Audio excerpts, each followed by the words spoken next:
Well, we're almost at the end of this 40 Days for Life campaign. And just before I forget, I have one prayer request. When I was downtown yesterday, there's been a young woman coming by for as long as I can remember.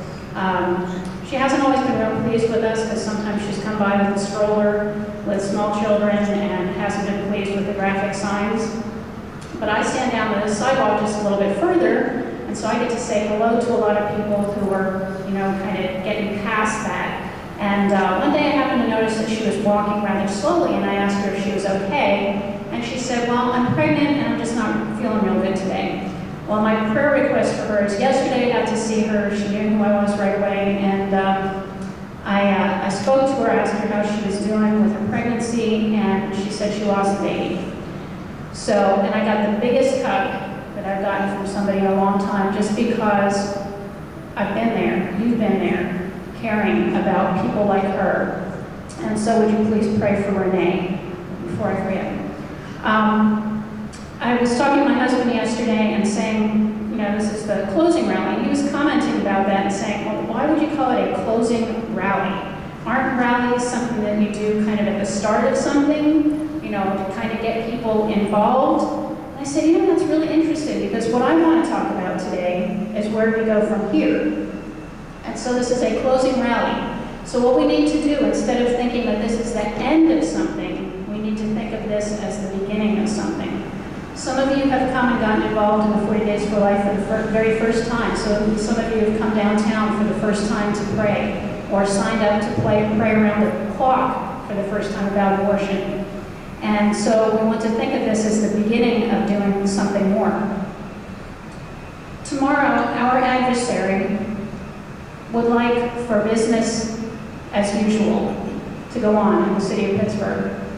Do we want to see that happen? Do we want to see business as usual in Pittsburgh? Do we want to see 22 children die tomorrow and the next day and the next day and the next day in Pittsburgh? Do we want to see 3,500 children die in our country by abortion every day? I think none of us want to see that. We want to see an end to that. Can we afford to wait until the spring 40 Days for Life to do something more? I think not. If you have committed to pray every day about abortion since the 40 Days for Life started, you've drawn closer to God. Why stop? Why stop now? If you committed to pray down at the clinic, you may have to change the amount of time that you've been spending there. But why stop? Why stop now?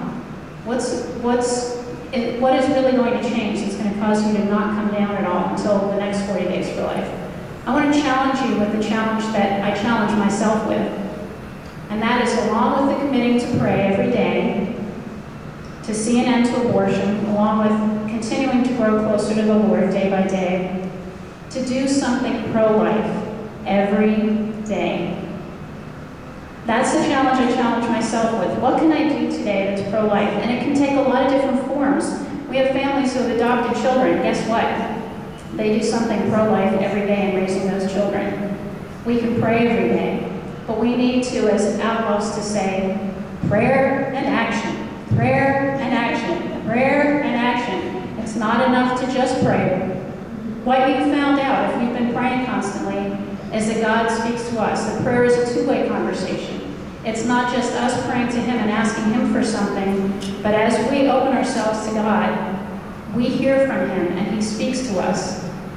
So let this be a new beginning of our hearing from God. Let us be a new beginning of finding out what special thing He has for you to do.